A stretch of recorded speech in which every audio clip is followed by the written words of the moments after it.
I'm Dan Johnson. Today I'm talking with Daniel Perez, the Chief Operating Officer of Quicksilver Aeronautics. Logged more than a year with the company now, and you've done a lot of good things with some new websites and social media and other things.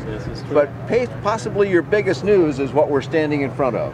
This is the Special Light Sport Aircraft Quicksilver. Yep. We know this airplane. All the people watching this video probably go, oh, I know the Quicksilver. It's actually the top seller in our kits. And this is the 2S with the struts here, of course. Very well-known aircraft in the field, yeah. So now you're taking it to the next level, and you know, this airplane has got it and its siblings, I'll call them, more than 15,000 airplanes flying. It's the kit aircraft success story of all time. You've had to meet a new taskmaster, the ASTM standards, which govern light sport aircraft. Not easy, right? It is not easy. I mean, when you actually read the standard, the ASTM standard, especially the design and engineering standard, it's very demanding.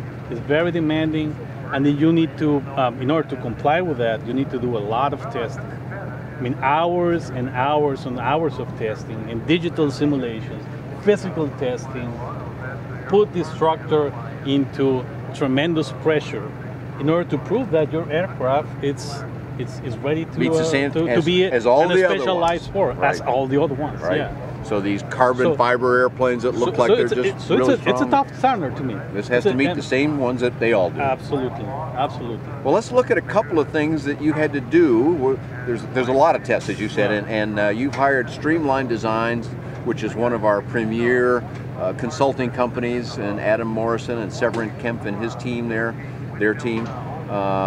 They know their stuff very well, and Adam in your press conference ran through some, I forgot how much it was, 1,000 drawings and a lot of big numbers. Amazing, wow, that's a lot of work you did. Yes, it is. People don't know that, and they don't want to hear all the detail, but they want to know they're buying a good airplane. Sure. So let's go back in the rear of the airplane and look at a couple of things that you had to do, just as part of this overall big process. Yeah, one thing, Dan, that I want to emphasize is that it was amazing that the structure of these aircraft could actually bear all this difficult testing with just minimal changes.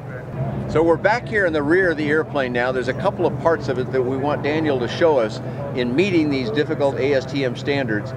You said something about you had to reinforce the landing gear legs and do some more work there. Yeah, we need to reinforce part of the landing gear. That was one of the changes. It's not that we have had any problems in the past. I mean, well, yeah, 15,000 owners landing these things all the time. It's a pretty demanding standard. But now you've got a numerical thing you've got to meet. A certain amount of weight at a certain point. That is correct. Okay. So we need to reinforce this part of the aircraft. Okay, and now it's meeting the standard. We are in the last phases. You've been doing this for months, right? Oh yeah. I mean, we started all this process about a year ago. So now we're looking at the tailplane. Again, something that has been flown this way. The way it looks here has been common for many years. But when you put a lot of weight on this, other things happen. Tell us a little more about that, Daniel. Yeah, the ASTM standards, I mean, you need to put, a lot of different, tough conditions for the aircraft. And one of those that you need to put a lot of weight here. Okay, all this load, you should be able to control the aircraft. Ah, okay. And that caused a problem? That caused a problem in terms of we needed to reinforce this push-pull tube, okay, with a stronger material, because when the tail was loaded and the pilot tries to actuate it, you still need to be able to actuate to fully move it, even under a high load. Exactly right. Yeah. Normal flying conditions, nothing will happen.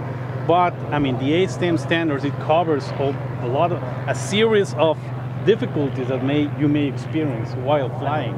Okay, and you need to simulate those the worst cases, and still be able to control your aircraft. Then what happens? You got to do some test flying, right? We need to do some flight testing. It will be sent to our sales manager, is in Minnesota. Okay. We're going to conduct the flight testing over there.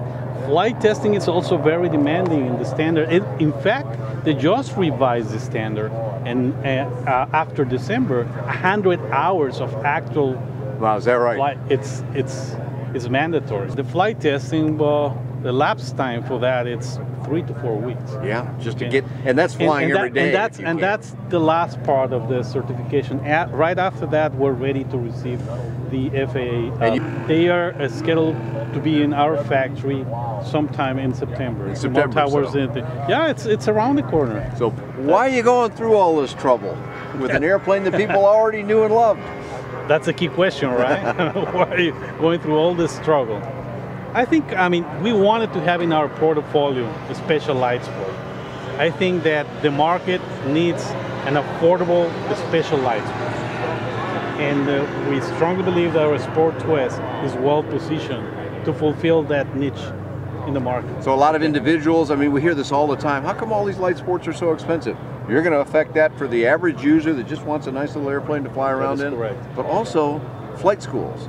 And especially those flight schools. We're out here in the ultralight area of AirVenture, and there's a lot of airplanes out here that attract people because of their low price, but how do they learn to fly them? Exactly right. With a special light sport aircraft, your dealers and flight schools and others can charge people a going rate to teach them how to fly this, which skill they can then use to fly lots of other ultralights if they want. Or hopefully, you'll hope, a bunch of Quicksilvers. Oh yeah. I would like to mention that we're going to have some important discount to our dealer network or training centers. I mean, if you want to become a training center, so flight schools get a better deal. Flight school will get a better deal because we want these aircraft to be used in flight schools.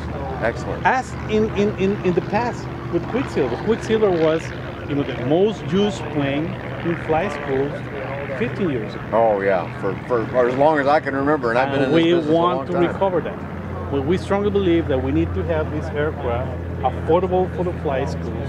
They do a lot of training, put many more people in the air. And not just for Quicksilver, I mean, the whole industry will benefit for that. Also, we're planning to offer, after the certification, also kits. ELSA kits. ELSA kits. Which means the dealer, you could ship a kit to a dealer, and a dealer who's qualified with you in some way can do the assembly, and that's fine. Yeah, but that's fine for the customer who doesn't want to build. It's fine for the dealer because may charge for that job. Okay, so that's also right. The dealer has an opportunity to make a little money, which is a reason to work with Quicksilver. Absolutely, absolutely. So you're not the only guy doing this at Quicksilver. You're not the Lone Ranger out there. You got a pretty good team with you. Why don't you introduce your partners and your sales manager? Absolutely. Will, this is Will Scutia. My partner is the president of the company. And you guys have been friends a long time, haven't you? Yeah, for more than 25 years. I think it's almost 30. Oh, I thought it was less than that. It was less than that. You don't look old enough for that. And who else is this? It's Todd Ellison, our sales manager. And you can tell he's a sales manager because all you have to do is scan his shirt and you get all the information you need. So pretty good. Will is the president of the company, Todd is the sales manager, and you're going to be doing some of the test flying work, are you? Yes, that's right. All right. Start right after the show. So you're going to be, you've been a busy guy, you're going to stay a busy guy. And Will, you also work with the dealer program very significantly, right?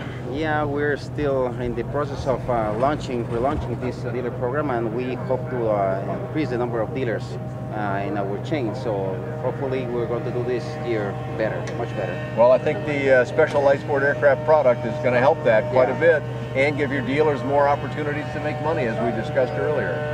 Well, you've also got another project in the works too. We don't want to leave out the GT500. We'll talk about it in a separate video, but that's also going through this same process, isn't it, Daniel? Yes, the GT500, it's an aircraft already possesses the primary category certification, but we also wanted to have it as a light sport.